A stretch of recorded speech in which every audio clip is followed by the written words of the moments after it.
สวัสดีเมื่อนี้พระสมพระสิวสวัสดีมาพบกับพระสิวมีสิบประเสริฐเนาะพระสิวมันอยู่ได้มาอยู่น้ำคำสลางบาดคำบอนเนาะแม่นบ่คำสลางบาดคำบอน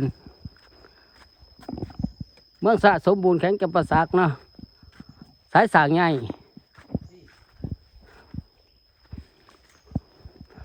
คำสลางคำสลางคำสั่งท่ออยู่หน้าขน้อยพูน นี่ก็ตะกี้พระเทศท่ออาบ นี่ดิตัวใหญ่ คือบ่มีน้ำท่อลงซะเด้นี่ตะกี้ น้อย ท่อลงอาบมีห้างไม้ตะกี้ แมน เจ้า ออก ก็เห็นบ่ แมน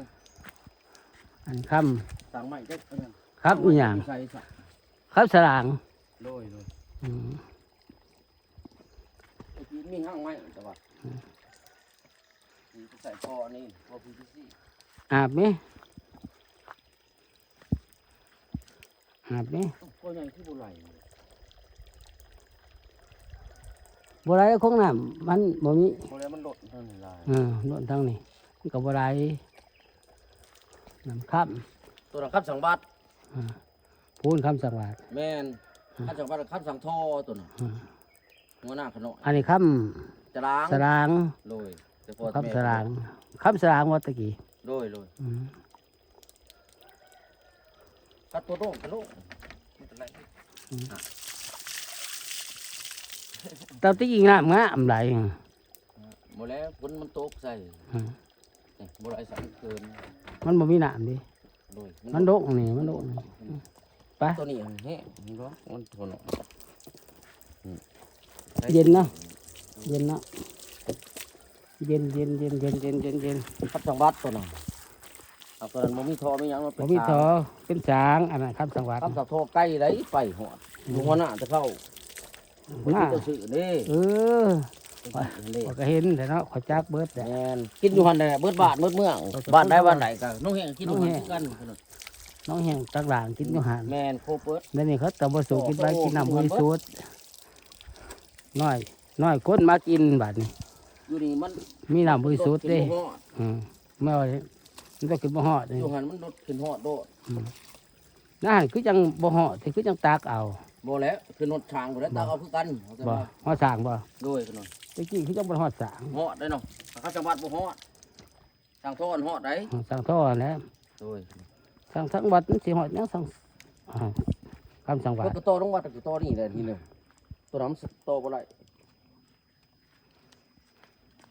คำสลางหน่อยเนาะ โดย เขาก็ลงเฮ้ย นี่เราไปจี้ หลายปีแล้วก็ลงได้เนาะ โอ้ใช่สิเราจะปีจ้ะจะโตข้าจังหวัดบ่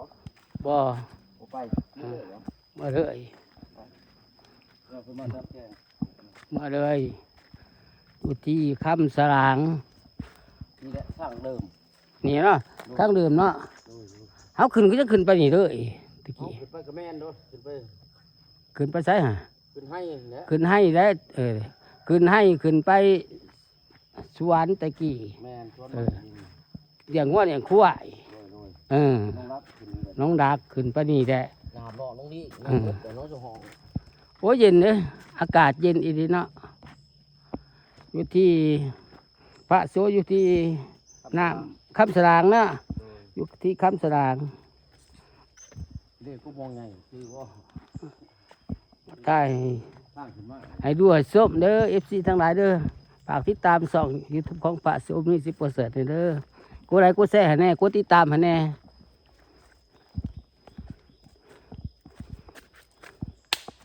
กดไลค์กดแชร์ให้ได้เด้อ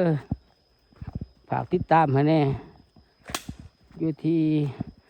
น้ำคำบันคำบอนเมืองสระสมบูรณ์แข็งจำปาสัก มันจะแห้งอยู่ แห้ง ทำเนี้ย คำย่าง ทำสองโทเลยทำสองบาททำจะล้าง สลาง ทำมิน ทำสลาง นี่ ตะกี้มาหาเขียดหากบแถวนี่แหละเขียดเอาครับเอาปูหิน พวกมึง อ่า อันนี้ละของบ้านแต่พอแต่แม่เพิ่น พอแต่แม่เขาได้ พอแต่แน่แล้ว โอ้ท่านนี่ กกม่วง อืม อันนี้ต้นม่วงใหญ่ เนาะ เกิดมากก็เห็นตักสีดอก โดย เกิดมากเห็นตักสีดอกกกม่วงกกม่วงกระซอนะบ่กกม่วงนะ บุกเคยหมากกินบ่ได้บุกม่วงนี่ บางม่วงป่า เลยอะไรมาพ่อตัวแม่มากเห็นดอก ต้นม่วงเกิดมากก็เห็นดอกไปบรรยากาศน้ำคำสางอยู่ที่บ้านคำบอนเมืองสระสมบูรณ์แข็งกับประสาทเนาะไปสัไปให้บ่ว่างบ่ปลูกมันจะลูกไผ่ ตัวไม่คัน ฮะ ตัวไม่คัน อันลูกพันแสนบ่ เลย อืม ชื่ออยู่เนาะ อืมชื่อตัว แม่น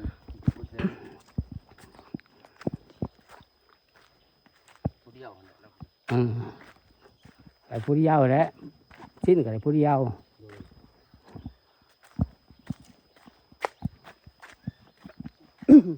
ถือจับ ถืออย่าง เจาะแล้ว มาก็ไปจังนะ หน่อยเลยให้ได้ลูกหลานจับ ขัดฝนบนโต๊ะก็เอาเลย ห่วยหน่อยนะมาส่งตกนะ ที่บ้านคำบอนเมืองสระสมบูรณ์แข็งกับประสาทเนาะอันเพื่ออันเพิ่น เล่าอยู่สิ ก็เคยไปหอดพุ่นแล้ว นี่อยู่พุ่นโหนออกไปบ่ได้ได้เด่น ไปแล้วบ่ แม่น คันนี้ บ่วัดอีกออกไป มีแต่บ้านแหละ ยากเอาพี่เกิด มีแต่บ้าน โดย มีแต่บ้านกับส้มกับส้มหัน ตัวนี้จะออกไปเอาเสามา ส่วนนี้อยู่ไส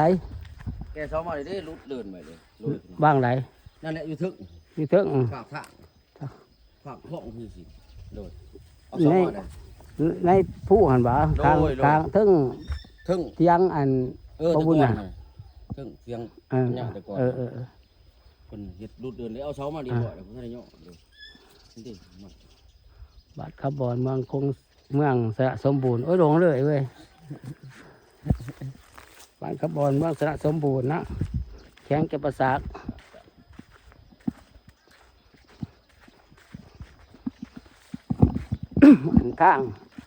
ทางเพิ่นคากและทางบ้านคำบอนโอ้ขนาดทางงามเนาะโอ้ทางงามหลายทางบ้านคำบอนทางบ้านคำบอนเมืองสระสมบูรณ์แข็งจะประสาทเลยลูกหลานอีซี่ทั้งหลายโอ้ชาวทางงาม ทางเพิ่นงามหลายทางบ้านคำบอนบ้านคำบอนหลังเกิดกินแต่บางครั้งกับไงคำบอนเดี๋ยวพัฒนาหลายแล้วคำบอนเป็นบ้านเส้นระเบิดมีแต่หลังเกิดบางไงเส้นทางก็งามหากติดตามช่องยูทูบของพระสูมี10%เด้อ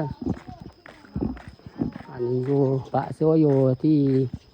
บ้านคำบอน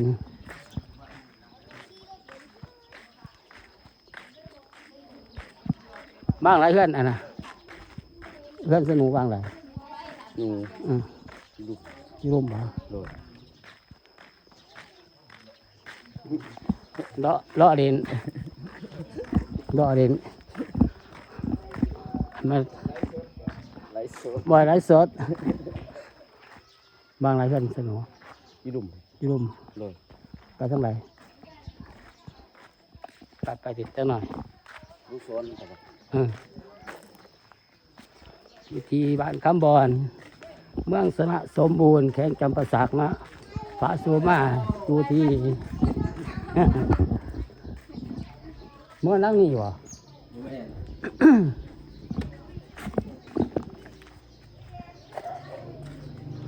เอาคลิปนี้กับพระสุโคราชไปก่อนบ๊ายบาย